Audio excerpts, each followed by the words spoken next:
Hello friends, welcome to success master. स्वागत है आपका आज के बेहतरीन सेशन में, जिसमें हम लेकर आए हैं आपके लिए करंट अफेयर्स 30 मई से 4 जून के। ये क्वेश्चंस आपके एग्जाम्स में आने वाले क्वेश्चंस हैं, जो आपके आने वाले एग्जाम्स के लिए बहुत ही ज़रूरी है। फ्यूचर में जो भी अभी एग्जाम होने वाले हैं, उनमें इनमें से एक ना एक क्वेश्चन तो ज़रूर आएगा। तो हमारी क्लास को देखते रहिए और हमारे साथ जुड़े रहिए। हमारे साथ जुड़े रहने के लिए क्या करेंगे, हमारे यूट्यूब चैनल को सब्सक्राइब करेंगे और बेल आइकन को प्रेस करेंगे, ताकि आप लोगों को नोटिफिकेशन मिलता रहे क्लासेस का और अपनी तैयारी को बेहतर कर सकें। तो फ्रेंड्स, ज़्यादा से ज़्यादा लाइक एंड शेयर करते रहिए और हमारे साथ जुड़े रहने के लिए आप हमारे टेलीग्राम चैनल और फेसबुक पर भी हमें फॉलो कर सकते हैं।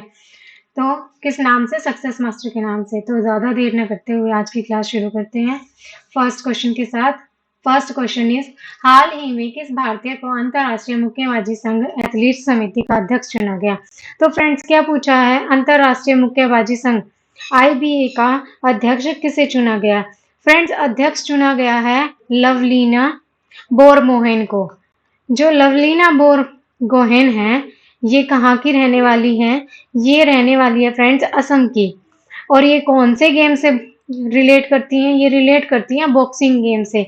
बॉक्सिंग गेम में क्या है, इन्होंने टोक्यो जो ओलंपिक हुए थे फ्रेंड्स, टोक्यो ओलंपिक में इन्होंने क्या किया था? गोल्ड जीता था। क्या जीता था? सॉरी, गोल्ड नहीं, कांस्य जीता था। क्या जीता था? कांस्य, ब्रोंज मेडल जीता था। तो फ्रेंड्स, ये थे इसके बारे में बातें कि अंतर्राष्ट्रीय मुक्केबाजी संघ एथलीट समिति का अध्यक्ष किसे चुना गया है। इस अध्यक्ष चुना गया है लवलीना बोरगोहेन को। ये असम की रहने वाली है, बॉक्सिंग गेम से रिलेट करती हैं। और जो टोक्यो ओलंपिक हुए थे अभी हाल ही में, वो क्या है, उसमें इन्होंने क्या जीता है? कांस्य पदक जीता है। और फ्रेंड्स, इसमें एक नाम और दिया गया है, शिव थापा। शिव थापा क्या है, जो अंतर्राष्ट्रीय मुक्केबाजी संघ है, इसमें मेंबर के रूप में चुने गए हैं। क्या चुने गए हैं?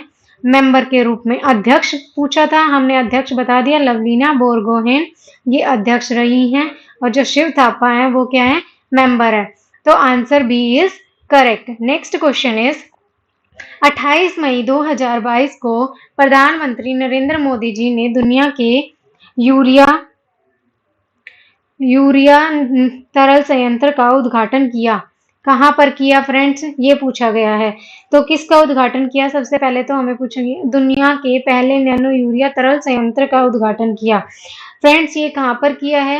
ये किया है कलोल, गुजरात में। किसमें किया है? कलोल, गुजरात में। और इसका उद्देश्य क्या है? इसका उद्देश्य है किसानों की आय बढ़ाना। क्योंकि क्या है फ्रेंड्स, यूरिया से क्या होगा, उनकी फसल अच्छी होगी। फसल अच्छी होगी तो किसानों की आय बढ़ेगी, और आय बढ़ेगी तो किसानों की जीवन शैली में भी परिवर्तन आएगा। तो इसमें क्या उद्देश्य है इसका? किसानों की आय बढ़ाना और उनकी जो प्रोडक्टिविटी है उसको वो भी बढ़ाना। क्योंकि यूरिया से प्रोडक्टिविटी बढ़ेगी, उनकी फसल अच्छी होगी तो प्रोडक्टिविटी भी बढ़ेगी और किसानों की आय भी बढ़ेगी, जैसा कि मैंने आपको पहले ही बताया। तो फ्रेंड्स, ये था इस क्वेश्चन के बारे में कि दुनिया के पहले नैनो यूरिया तरल संयंत्र का उद्घाटन कहाँ पर किया गया है। ये किया गया है कलोल, गुजरात में। उद्देश्य क्या है इसका? किसानों की आय को बढ़ाना और प्रोडक्टिविटी को बढ़ाना। ये दोनों इसके उद्देश्य हैं, ताकि किसानों की जीवन शैली बेहतर की जाए। तो answer is Kalol, Gujarat. Option C is correct. Next question is, Hindi पत्रकारिता दिवस कब मनाया जाता है? तो फ्रेंड्स, हिंदी पत्रकारिता दिवस जो है वो कब मनाया जाता है? ये मनाया जाता है 30 मई को मनाया जाता है। कब मनाया जाता है? 30 मई को मनाया जाता है। और 30 मई को क्यों मनाया जाता है?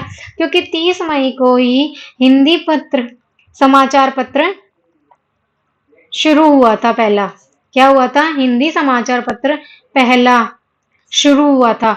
उसका नाम क्या था? जो हिंदी समाचार था उसका नाम था उदंत मारतंड। क्या नाम था फ्रेंड्स? उदंत मारतंड। फ्रेंड्स, उदंत का नाम है, मतलब है समाचार, और मारतंड का मतलब होता है सूर्य। सूर्य समाचार, सुबह सुबह की न्यूज, ये इसका मीनिंग है। और जो ये हिंदी समाचार पत्र है उदंत मारतंड, ये कब शुरू किया गया था फ्रेंड्स? 30 मई 1826 में शुरू किया गया था। और इसके संपादक कौन रहे हैं फ्रेंड्स? इसके संपादक रहे हैं पंडित युगल किशोर। कौन रहे हैं फ्रेंड्स? पंडित युगल किशोर जी। युगल किशोर शुक्ल, ये इनका पूरा नाम है। जो इसके संपादक रहे हैं, क्या रहे हैं, संपादक रहे हैं। कब शुरू किया गया था हिंदी समाचार पत्र? हिंदी समाचार पत्र उदंत मार्दंड पहला, सबसे पहला हिंदी समाचार पत्र है। 30 मई 1826 को शुरू किया गया था। इसके संपादक रहे हैं पंडित युगल किशोर शुक्ल। तो यही पूछा गया था फ्रेंड्स कि प्रतिवर्ष हिंदी पत्रकारिता दिवस कब मनाया जाता? तो आंसर इज 30 मई, 30 मई को। Option C is correct. Next question पर चलते हैं। और फ्रेंड्स, अगर आपको हमारा सेशन पसंद आ रहा है तो हमारे सेशन को लाइक करते रहिए और ज़्यादा से ज़्यादा लोगों तक शेयर करते रहिए ताकि वो भी इस चीज़ का फ़ायदा उठा सके। ओके फ्रेंड्स, और देर न, अब हम करते हैं अपना नेक्स्ट क्वेश्चन। नेक्स्ट क्वेश्चन क्या है फ्रेंड्स? 29 मई 2022 को शुरू हुआ 17वां मुंबई अंतर्राष्ट्रीय फिल्म महोत्सव में किस देश को कंट्री ऑफ फोकस बनाया गया? किस देश को कंट्री ऑफ फोकस बनाया गया फ्रेंड्स? इसमें क्या, सबसे पहले तो क्या कहा गया है कि 17वां अंतर्राष्ट्रीय फिल्म महोत्सव हुआ है। कौन सा फिल्म महोत्सव हुआ है? 17वां। और कहाँ हुआ है? मुंबई में। और कब हुआ है? 29 मई 2022 को शुरू हुआ है।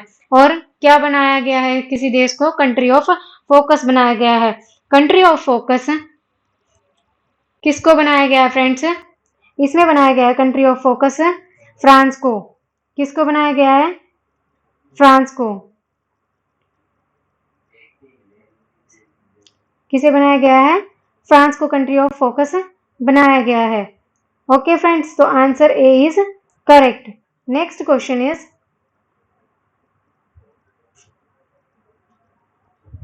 नेक्स्ट क्वेश्चन इज 75वें कांस,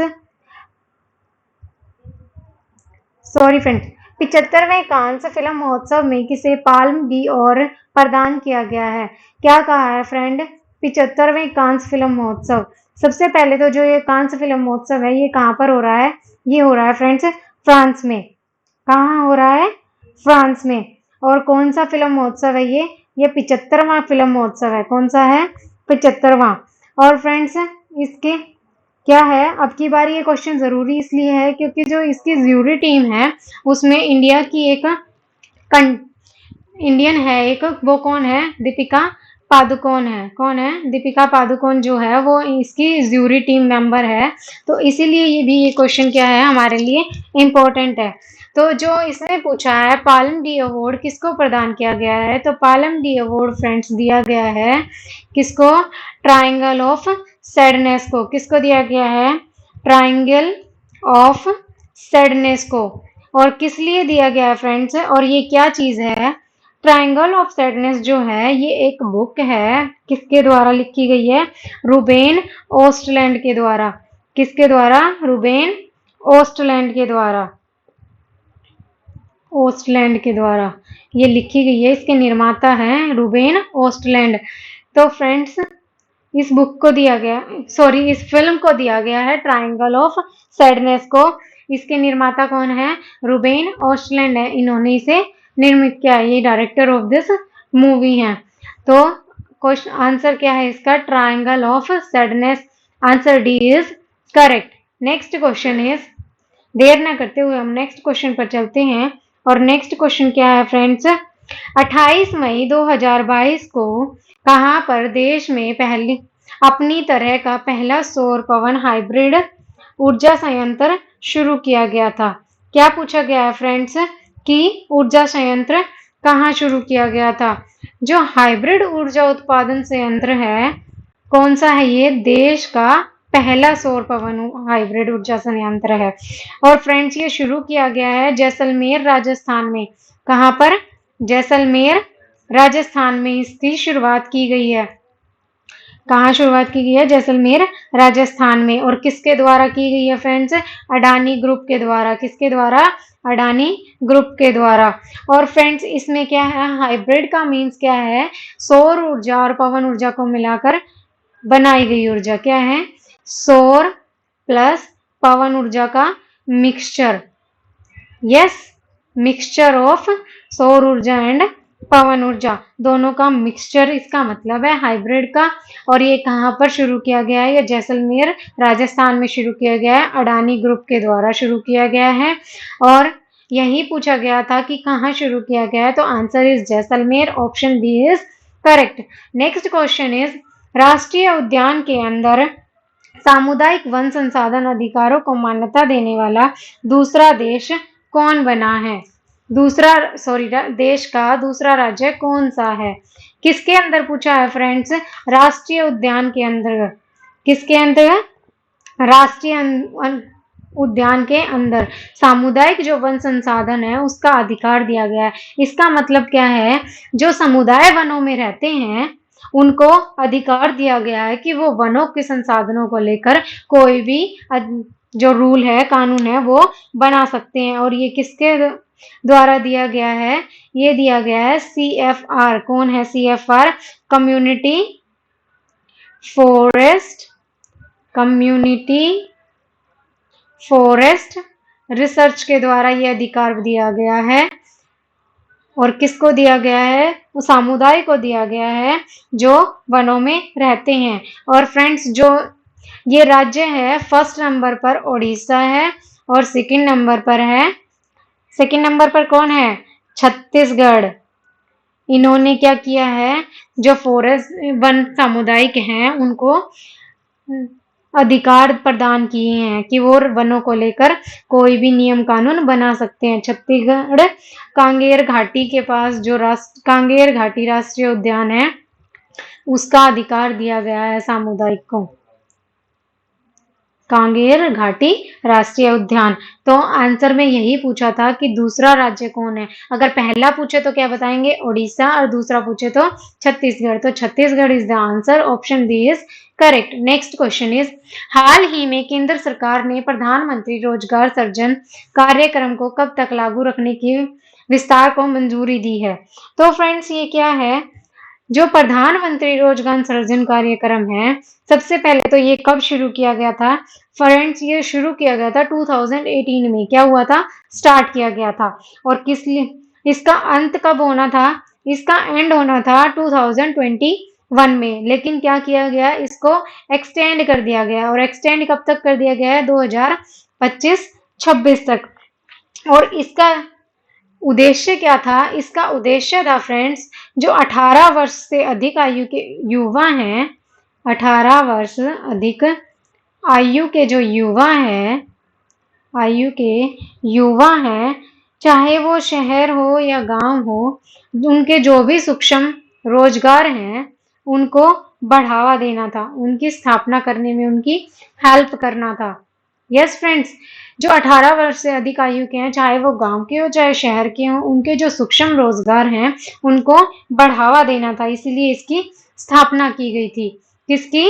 प्रधानमंत्री रोजगार सृजन कार्यक्रम को शुरू किया गया था। और किसके द्वारा शुरू किया गया था? केंद्र सरकार द्वारा शुरू किया गया था। अब इसको कब तक एक्सटेंड कर दिया गया है? यही क्वेश्चन में पूछा गया है। तो कब तक किया गया है फ्रेंड्स? 2025-26 तक। तो option B is correct. Next question is 1 जून 2022 को 22 से प्रधानमंत्री जीवन ज्योति बीमा योजना और प्रधानमंत्री सुरक्षा बीमा योजना के वार्षिक प्रीमियम राशि ही क्रमशः है। क्या पूछा है फ्रेंड्स? कि दो बीमा योजना है, प्रधानमंत्री जीवन ज्योति बीमा योजना और प्रधानमंत्री सुरक्षा बीमा योजना। इनका पूछा गया है कि वार्षिक प्रीमियम राशि क्या रखी गई है। तो फ्रेंड्स जो ये है जीवन ज्योति बीमा योजना, सबसे पहले तो आपको पता होना चाहिए कि ये जो दोनों बीमा योजना है ये दुर्घटना बीमा योजना है। क्या है? दुर्घटना बीमा योजना है। इसमें क्या होगा फ्रेंड्स? 2 लाख रुपए देगी सरकार। किसी को भी अगर कोई दुर्घटना में किसी की डेथ हो जाती है तो उसके परिवार को क्या है? 2 लाख रुपए मिलेंगे। और इसकी जो प्रीमियम राशि पहले थी फ्रेंड्स वो क्या थी? 330 रुपए सालाना।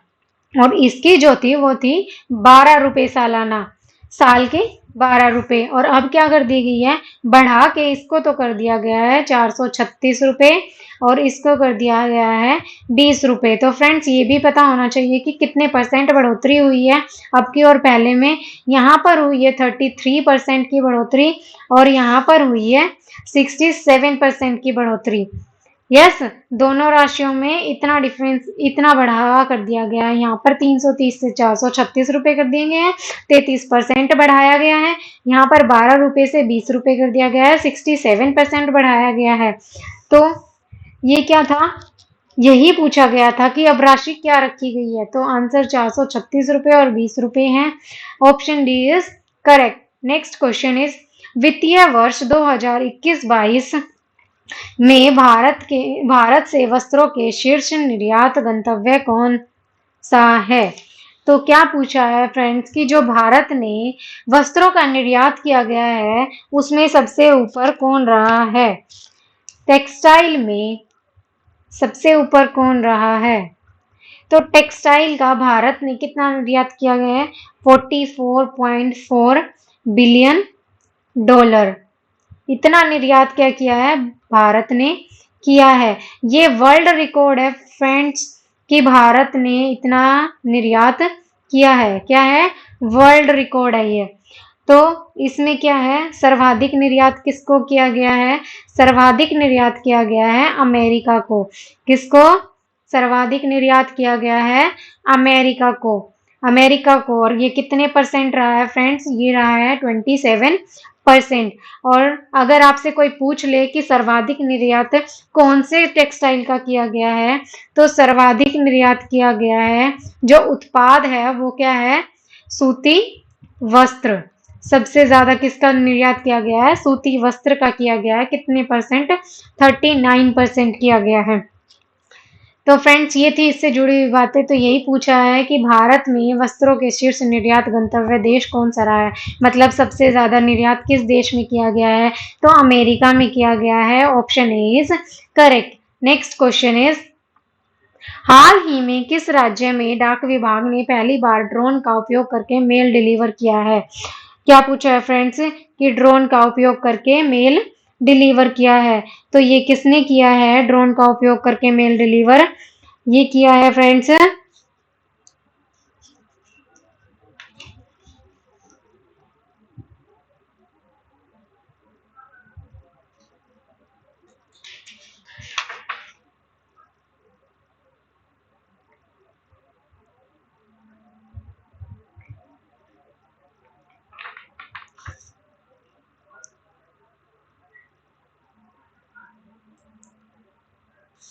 तो फ्रेंड्स क्या पूछा गया है कि किस राज्य ने में डाक विभाग ने पहली बार ड्रोन का किसका उपयोग करके, ड्रोन का उपयोग करके क्या किया है, मेल डिलीवर किया है। तो फ्रेंड्स ये किया है गुजरात राज्य ने।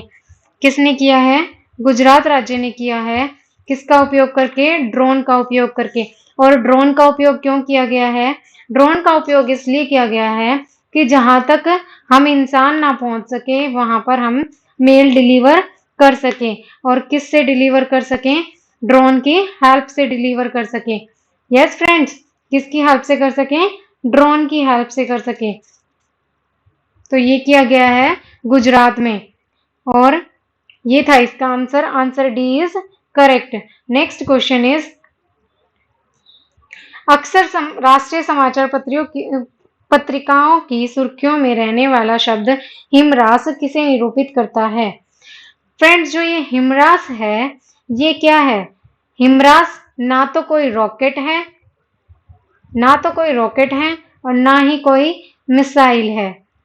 ना तो ये रॉकेट है ना ही मिसाइल है, फिर भी क्यों समाचार पत्रों की सुर्खियों में है, क्यों इसलिए सुर्खियों में है फ्रेंड्स क्योंकि जो हिमरास है वो क्या है, एक रॉकेट लॉन्च सिस्टम है।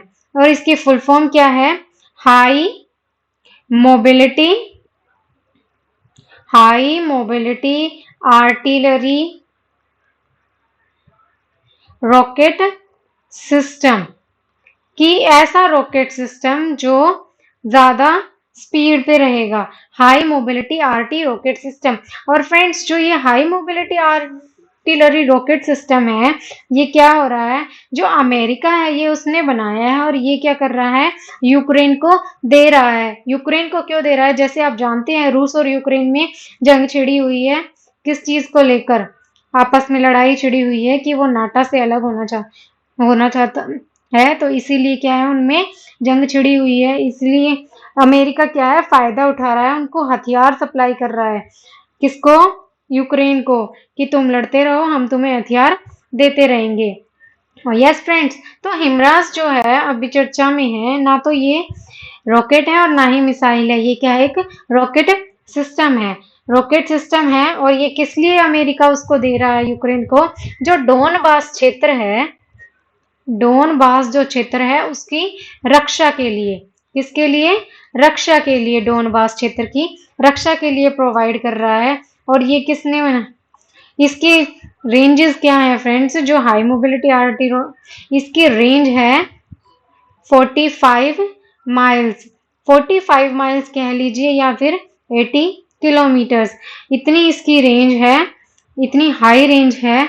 अब अमेरिका इतना समझदार है, पहले रॉकेट सिस्टम देगा, फिर कहेगा अब हमसे रॉकेट भी खरीदो, क्योंकि बिना रॉकेट के रॉकेट सिस्टम का क्या काम है? तो वो तो अपना व्यापार बढ़ा रहा है, अच्छे से कमाई कर रहा है। यस फ्रेंड्स, तो हिमरास यही पूछा गया था कि हिमरास जो है वो किससे निरूपित है? तो वो क्या है? एक रॉकेट लॉन्च सिस्टम है। तो option A is correct. Next question is, चर्चा में रही फूलों की घाटी किस राज्य में अवस्थित है? फ्रेंड्स, जो फूलों की घाटी है ये हमारी है उत्तराखंड में। कहाँ पर है? उत्तराखंड में है। आप सभी जानते हैं ये उत्तराखंड में है। और आजकल ये चर्चा में क्यों है? ये चर्चा में इसलिए है क्योंकि इसको पर्यटकों के लिए ओपन कर दिया गया है। पहले इसमें पर्यटक जाने की अनुमति नहीं थी, लेकिन अब क्या है कि कोई भी यहाँ पर जा सकता है, टूरिस्ट यहाँ पर जा सकता है। और फ्रेंड्स, जो है ये फूलों की घाटी है, इसको यूनेस्को में कब शामिल किया गया? 1982 में क्या है, इसे यूनेस्को हेरिटेज में शामिल किया गया है। यूनेस्को वर्ल्ड हेरिटेज में शामिल किया गया है। वर्ल्ड हेरिटेज में शामिल किया गया है इसको। 1982 में शामिल किया गया है। और ये कहाँ है? यहाँ पर सबसे ज्यादा क्या पाया जाता है? यहाँ पर कस्तूरी मृग पाए जाते हैं और हिम तेंदुआ मिलता है। ये दोनों जानवर क्या है यहाँ पर पाए जाते हैं सबसे ज्यादा। और ये कहाँ पर, किस में है? नंदा देवी नेशनल पार्क में। किसमें है? नंदा देवी नेशनल पार्क के अंडर। तो फ्रेंड्स, यही पूछा गया था कि फूलों की घाटी किस राज्य में अवस्थित है। मैंने आपको बता दिया, ये उत्तराखंड में अवस्थित है। पर्यटकों के लिए ओपन किया गया है, इसलिए आजकल ज्यादा चर्चा में है। और इसको यूनेस्को वर्ल्ड हेरिटेज में शामिल किया गया था 1982 में। और जो कस्तूरी मृग और हिम तेंदुआ है उसके लिए ये फेमस है, यहाँ पर सबसे ज्यादा पाए जाते हैं। और नंदा देवी नेशनल पार्क है वो इसके अंडर, उसके अंडर ये फूलों की घाटी आती है। तो आंसर है Uttarakhand, option C is correct. Next question is, हाल ही में भारत और पाकिस्तान के बीच स्थायी सिंधु आयोग की 118वीं बैठक कहाँ आयोजित की गई है? 118वीं बैठक। कितनी बैठक फ्रेंड्स? 118वीं, ना कि 18वीं। ये मिस प्रिंट लिखा हुआ था, गलती से लिखा गया था। यस, तो क्या पूछा गया है कि किसकी? भारत और पाकिस्तान के बीच की कौन सी बैठक हुई है? स्थायी सिंधु आयोग। स्थायी सिंधु आयोग का मतलब क्या है फ्रेंड्स? कि भारत और पाकिस्तान के बीच सिंधु जो नदी है उसको लेकर एक समझौता हुआ था। किसको लेकर? जो सिंधु नदी है, सिंधु नदी को लेकर एक समझौता हुआ था। वो समझौता क्या था फ्रेंड्स? कि सबसे पहले तो हमें ये पता होना चाहिए कि समझौता कब हुआ था? 1960 में। और किस किस के बीच हुआ था? भारत और पाकिस्तान के बीच। और किसकी मध्यस्थता के अंदर हुआ था? विश्व बैंक की मध्यस्थता थे, मतलब विश्व बैंक ने कराया था इनका समझौता, भारत और पाकिस्तान का। कौन सा समझौता? सिंधु नदी जल समझौता। सिंधु नदी जल समझौता। इसमें क्या था फ्रेंड्स? सिंधु नदी की 5 सहायक नदियां हैं। कौन कौन सी हैं? झेलम, चेनाब, ये क्या हैं? सिंधु नदी की सहायक नदियां हैं। और भी कौन कौन सी हैं? रावी, व्यास और सतलुज। इनमें क्या तय हुआ था फ्रेंड्स? जो भारत और पाकिस्तान है, इनमें तय हुआ था क्या करेंगे? ये जो सिंधु, झेलम और चेनाब है उसका क्या है, 80% पानी पाकिस्तान यूज करेगा। किस किस का? सिंधु, झेलम और चेनाब का 80% पानी किसे जाएगा? पाकिस्तान को जाएगा। और 20% पानी भारत यूज करेगा, इंडिया यूज करेगा। और रावी, व्यास, सतलुज जो है नीचे की 3 नदियां, इनमें क्या है, 80% भारत यूज कर सकता है और 20% पाकिस्तान। ये एक समझौता हुआ था। फ्रेंड्स, ये समझौता क्या है, 1960 में ही हो चुका था। यस, किस लिए हो चुका था?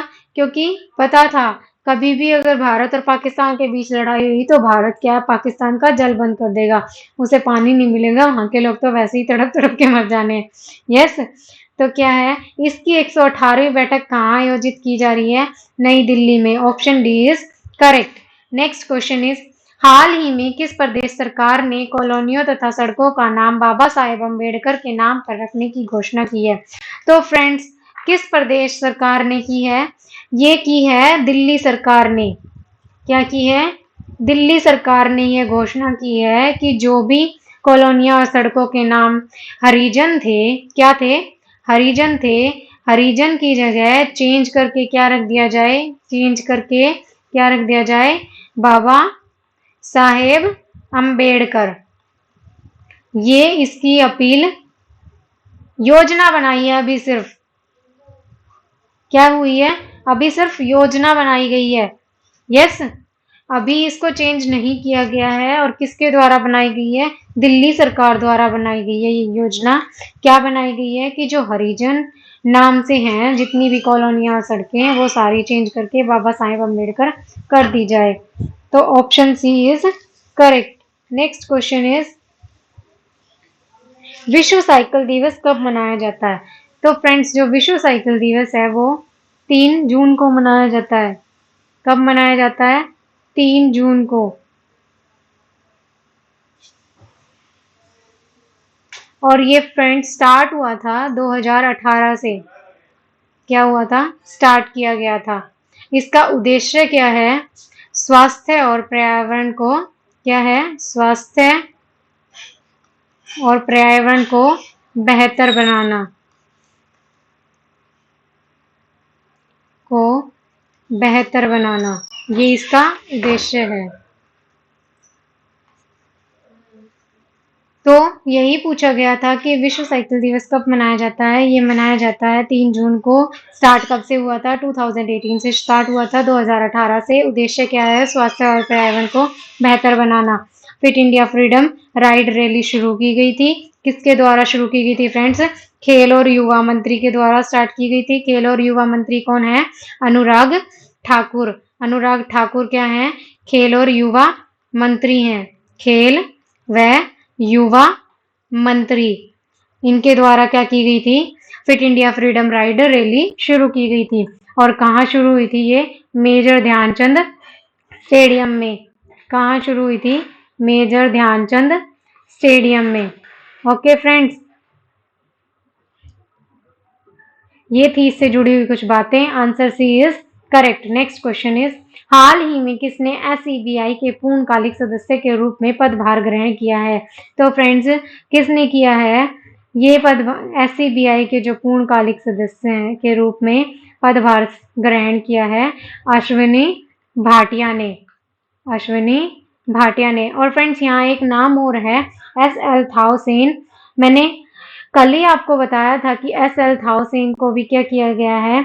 महानिदेशक चुना गया है। किसका महानिदेशक चुना गया है इन्हें? इन्हें महानिदेशक चुना गया है एसएसबी का।